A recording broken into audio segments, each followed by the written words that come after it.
palavra do Senhor no Evangelho de Mateus, nossa meditação.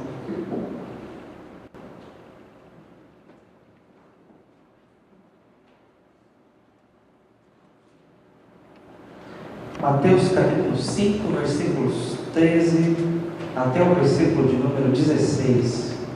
A palavra do Senhor pela boca de Jesus é registrado assim: Vós sois o sal da terra. Ora, se o sal vier a ser insípido, como lhe restaurar o sabor? Para nada mais presta, senão para, lançado fora, ser pisado pelos homens. Vós sois a luz do mundo. Não se pode esconder a cidade edificada sobre um monte, nem se acende uma candeia para colocá-la debaixo do alqueire, mas no velador, e alumia a todos que se encontram na casa. Assim brilhe também a vossa luz diante dos homens, para que vejam as vossas boas obras e glorifiquem a vosso Pai que está nos céus. Essa é a palavra de Deus para nós, meus irmãos. Que Deus nos dê graça. Meus irmãos, aqui, Jesus Cristo deixou muito clara a expectativa dele com relação aos seus discípulos. Ele usa de uma metáfora completamente comum e cotidiana, tanto pelo sal quanto pela luz. Não tem como isso aqui ser mais democrático na analogia. Mesmo no tempo antigo, até hoje na história, luz e sal é uma coisa que existe em toda casa. Não é uma questão muito cultural, isso aqui é uma questão de vida.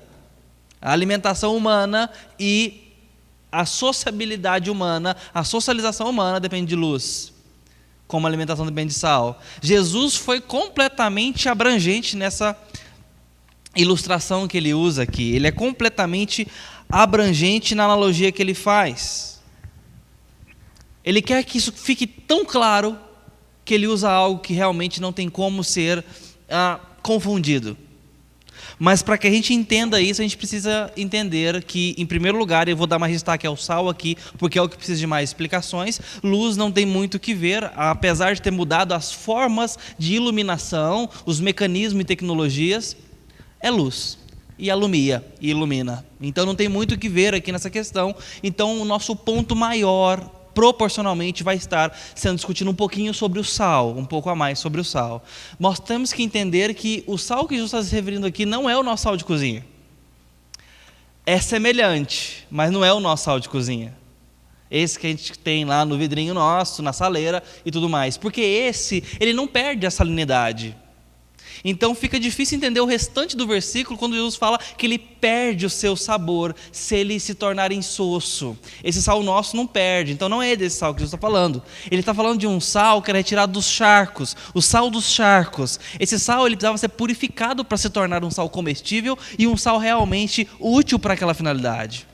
Esse sal passava por um processo, portanto, de purificação e limpeza para então ser utilizado. Suas utilidades eram bem variadas. Você podia usar ela sim para temperar alimento, como nós fazemos com o nosso sal hoje. Tinha essa função? Tinha também. E por vezes nós lemos esse texto e ouvimos isso e falamos isso, que nós somos temperos do mundo. Não, na verdade não é bem assim. Nós não somos temperos do mundo. Jesus não está dizendo que a gente é o sal de cozinha. Ele está dizendo que a gente é o sal dos charcos. Um sal que é pegado bruto, sujo e purificado para ter função e utilidade. Começa por aqui. Nosso equívoco, às vezes, é de ser superficiais na analogia e tratarmos como se Jesus estivesse falando em 2016. Jesus está falando em pelo menos 2000 anos atrás e está falando de figuras locais e contemporâneas a seu tempo. Esse é o primeiro esclarecimento que nós temos que colocar aqui. O primeiro esclarecimento que nós temos que pontuar aqui. É um tipo de sal diferente do nosso. Um sal que tinha que ser purificado. Em segundo lugar, esse sal ele era diferente porque essa função não era prioritária dele. Essa função de temperar alimentos não era primordial. Ela também era usada para fertilizar solo, com pequenas quantidades. Era também uma função? Era. Poxa, que bonito, nós somos fertilizantes para que o mundo possa produzir e tudo mais, gerar vida. É bonito, mas não era a principal função. E quando Jesus, ou qualquer outra parte da Bíblia, recorre a uma ilustração, nós precisamos do seu maior uso para entender o que ele quis dizer com aquilo. Simples. Claro que é isso, gente. Eu posso usar o exemplo de uma vassoura, principalmente mulheres têm mais isso, pelo menos na minha experiência com família. As mulheres da minha família sempre recorreram mais a isso, pegar o cabo da vassoura para tentar mudar ali o termostato do chuveiro. Aconteceu isso na sua casa também? Dando umas pancadas no chuveiro para ele mudar lá com medo de tomar choque? Bom, é até prudente de certa forma, exceto se você quebra ele, dá um curto e a coisa fica um pouco pior, mas é até prudente para você não pôr a mão ali. A grande questão é que você faz isso com cabo de vassoura. E eu posso dar um exemplo de falar como se usar uma vassoura. Bom, vai ser um exemplo? Vai. É uma utilidade do cabo de vassoura? Sim. É a principal função da vassoura? Não. Então, se eu quero falar da vassoura como uma analogia, eu tenho que usar ela no verbo que ela nasceu para ser. Para que uma vassoura foi criada e desenhada? Aquela anatomia toda, aquele design todo, para varrer. Uma vassoura varre. Esse é o uso primordial. Claro, né, meus irmãos? Logo, eu tenho que recorrer nas analogias e exemplos que a Bíblia recorre, que os nossos pregadores bíblicos recorrem, nesse caso nosso Senhor Jesus, ao seu uso primordial. E o uso primordial do sal dos charcos não era de temperar nem de fertilizar, era de parar a deteriorização, parar a putrefação, era aquela de manter a comida intacta das bactérias. Era assim que era possível navegar com carne. Era assim que era possível as grandes navegações transportarem alimentos sem que eles perecessem. Então o sal dos charcos tinha uma função prioritária, primordial de desinfetante.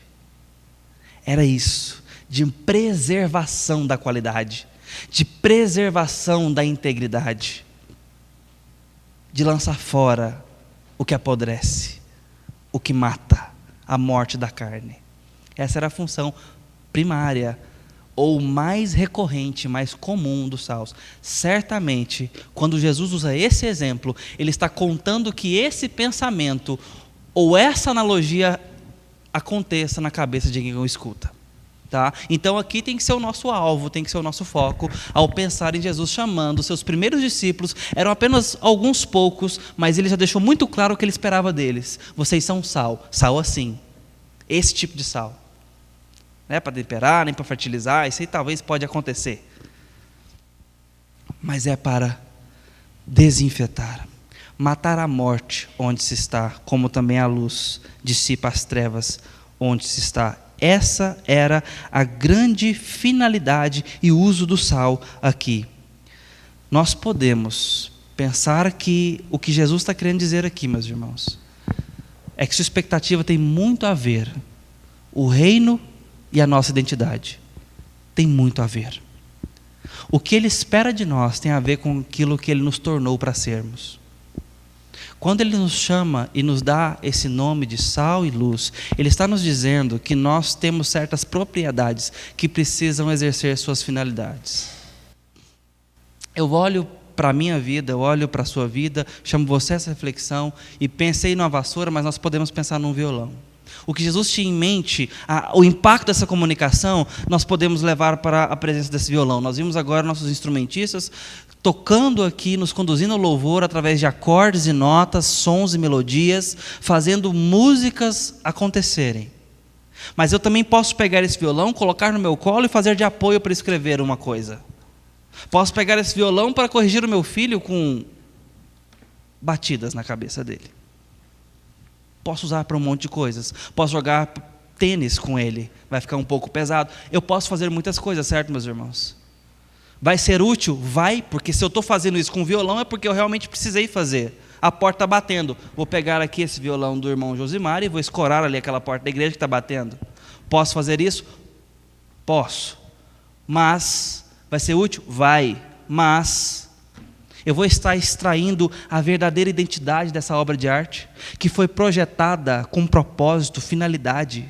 Foi projetada com expectativa de gerar melodia, canção e arte? Não. Mas eu ainda posso subutilizar. Jesus tem isso em mente quando está falando conosco. Nós, no reino de Deus, ao nascermos de novo, ganhamos identidade, ganhamos qualidade, ganhamos uma forma mais sábia de usar os nossos dons que já existiam. Há dons em nós, meus irmãos, há qualidade em nós, que foram projetados com um propósito para agirem nesse mundo. O caso de Jonas continua me chocando. Deus quer salvar Nínive, Deus quer salvar aquela cidade. Jonas 2,9 tem um versículo que reitera o que cantamos hoje: ao Senhor pertence a salvação, mas Ele faz através de um profeta que não queria. E esse padrão ele se repete, porque como ouvirão se não há quem pregue, como pregarão se não forem enviados? Esse é o padrão bíblico. Se Deus quer expurgar o mal desse mundo, Ele ainda vai fazer através de pessoas. Se Deus quer alcançar os perdidos, Ele ainda vai fazer através de pessoas alcançadas.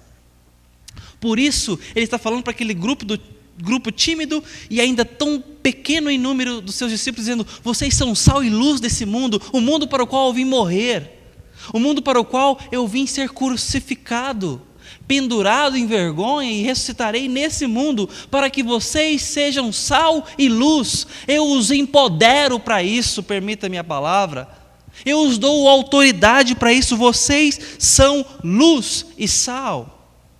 Em primeiro lugar, esse tipo de sal.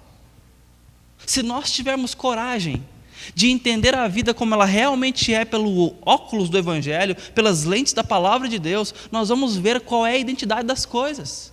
Nós vamos ver as coisas como elas realmente são, as pessoas como elas realmente são, nós vamos ver os valores como eles realmente devem ser valorados. Meus irmãos, o Evangelho, o reino de Cristo e a palavra de Deus nos permitem avaliar as coisas como elas realmente são e perceber o seu valor que realmente tem, sem ilusão, sem sedução, sem confusão. Por isso a palavra de Deus fala para a gente remir o tempo, julgar todas as coisas, porque pelos óculos da palavra do Senhor nós podemos ter uma cosmovisão, uma visão de mundo real, certa. Nós vamos poder olhar para um ser humano e saber o valor que um ser humano tem. Eu vou poder olhar para uma mulher e saber o valor que ela tem, a dignidade que ela tem. Olhar para um homem e ver o valor que ele tem, a dignidade que ele tem naquilo que ele foi projetado para ser. Porque os óculos do Evangelho não me dão distorção, me dão realidade.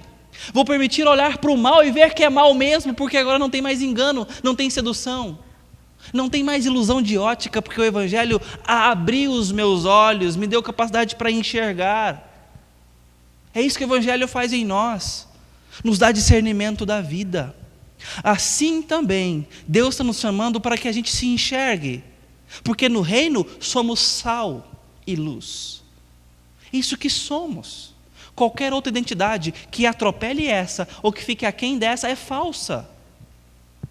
Não importa o seu currículo, não importa a sua profissão, sua vontade, sonho, expectativa profissional, Deus já te fez sal. E essa analogia tem um peso prático na sua vida, e você pode estar desperdiçando o seu tempo e a oportunidade do tempo que é tão curto, que são tão curtas, de viver como sal. E o que Jesus realmente quis dizer com isso? Que como agentes que podem purificar o seu ambiente, nós estamos enviados. Nós estamos enviados para, vivendo de acordo com a vontade de Deus, purificarmos o lugar que vivemos, acabar com os sinais de morte de onde vivemos. Nós podemos desinfetar corações perdidos, meus irmãos, e ver os frutos disso. Nós podemos ser agentes de limpeza, purificação e acabar com a moralidade duvidosa que nos acerca. Meus irmãos, pela palavra de Deus pregada, vivida e testemunhada por nós, nós podemos ajudar e abençoar nossa família, nossos queridos parentes, nossos amigos, nossos irmãos, nossos colegas de trabalho, de estudo, as pessoas da nossa vizinhança. Com pequenos gestos, nós podemos preservá-los da morte. Essa é a função do sal, é isso que Jesus quis dizer. Vocês têm uma responsabilidade porque eu os identifiquei. A identidade que eu dei para vocês é uma identidade que deu propriedades, características salinas para vocês, para que vocês parem com a putrefação do mundo, para que vocês purifiquem, para que vocês preservem, para que vocês sejam agentes de purificação. Assim também Ele chamou-nos de luz, para que através da nossa presença efetiva, disposta, com amor. Deus nos amou a amar a todos.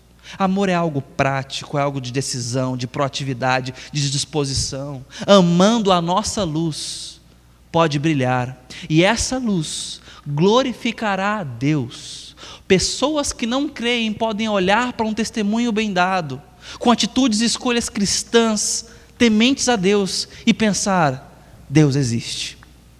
Por conta de você, das suas escolhas, mesmo as mais singelas. Nós estamos falando de sermos gentis. Nós estamos falando de estarmos preocupados com o outro no nosso cotidiano, no nosso dia a dia, na nossa vizinhança, com pequenas atitudes. Meus queridos, diante da palavra do Senhor, nós temos uma última lição ainda. Porque a palavra, o verbo morante, que é perder a sanilidade ou tornar-se insosso, esse verbo é usado por mais 3 vezes no Novo Testamento, uma delas aqui perto de Mateus, realmente significando isso, perder a sanilidade, eu acho que em Lucas, e em Romanos e Coríntios a coisa muda. O verbo muito parecido, exatamente a mesma escrita, é usada para dizer tornar-se tolo. Quer ver mais uma similaridade? Ouça a palavra em aramaico, tapel. Ouça a palavra em aramaico, tapel. Tapel e tapel. São 2 palavras idênticas. Tem uma diferencinha sonora que a gente nem pega, para falar que é sal e tolo. Gente, é sugestivo demais. Jesus então usa a seguinte figura: se você perder a sanilidade, o mesmo verbo para se você tornar-se tolo, você vai ser jogado ao chão para ser pisado pelos homens. Aqui não é uma questão de ser jogado fora porque jogou fora e agora o pessoal está passando lá em cima. Não, a ideia é que ela é bem instrumental. Sim, tem uma utilidade para isso, como nós falamos do violão, lembra? Você fazia rejunte e assentamento de piso na época, com sal, dos charcos, que não servia para a função primária. Era para fazer assentamento, piso para os interiores de residências, por exemplo. Útil demais, muito útil, mas um uso secundário. Como nosso alvo e destaque está no sal, eu quero encerrar pensando isso sobre a minha e a sua vida.